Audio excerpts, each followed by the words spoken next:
what does this mean? It means we're about to see a change in the composition of boards in California. I mean, there's plenty of evidence overseas. Europe has had board quotas in place for over a decade now, and their numbers have moved from the low double digits all the way up to 43, 44% in some countries. So let's talk about that, because we often get the question, do quotas work? Do quotas work?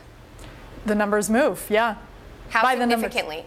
From say 11-12% up to whatever the quota is set at, and usually a couple percentage points over that threshold. But then do those women who've been added to these boards actually have a voice? It's not just about sitting at the table, it's having a seat at the table. That's right, and that's completely dependent on how the company approaches the conversation, how they incorporate these new members, the kinds of skills that they bring to the table.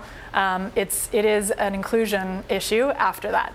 So there are several big tech companies that don't measure up. I mean, Facebook, pretty surprising given Sheryl Sandberg's leadership, but Facebook only has 2 female board members, and they won't meet that threshold in coming years that this bill requires if they don't add more.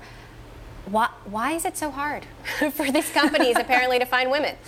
Well, one of the reasons the board list was founded is because our founder heard all the time, we'd love to add a woman to our board, we're not quite sure where to find one. I think part of the issue is that, many board searches are filled leveraging personal networks of either the board or the CEO, and those tend to be fairly homogenous networks. So one of the reasons we exist is because we're interested in expanding the lens, broadening those searches beyond first-order networks for boards. The 2 female board members on the Facebook board are Sheryl Sandberg and Sue Desmond-Hellmann, who we're going to be speaking with a little bit later in the show. But as you look through, the company rosters, what are the companies you see that are concerning? I think any company that is a publicly traded company in California, those that are private as well, that don't have any representation from women on their boards, it's concerning. I think it's a very difficult argument to make that the very best talent is represented in a room when 50% of the population isn't included. So how is this impacting BoardList? I mean, have you seen a lot of activity? Have you gotten a lot of inbound as a result? Yes. We typically, coming out of the summer lull, we typically see about an increase of 30% in search volume going into September.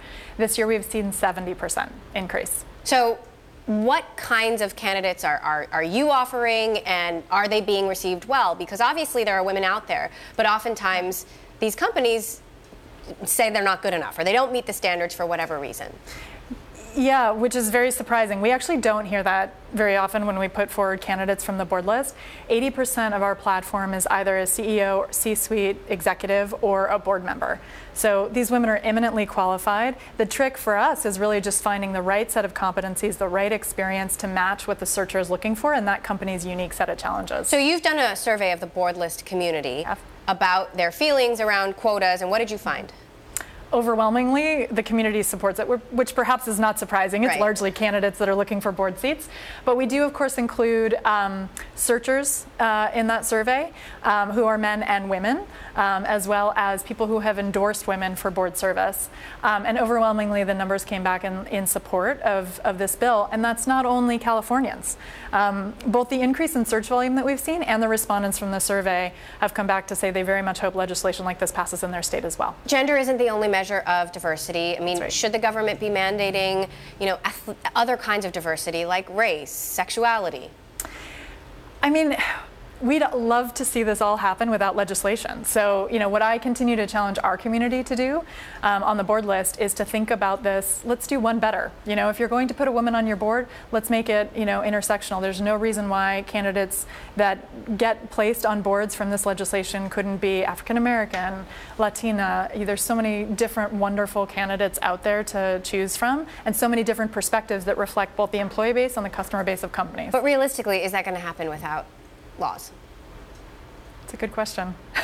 The gender parity issue hasn't. And that's one of the reasons that the legislation went into place. We were on pace for parity in 2055 before this legislation happened. So I'm hopeful, I'm optimistic.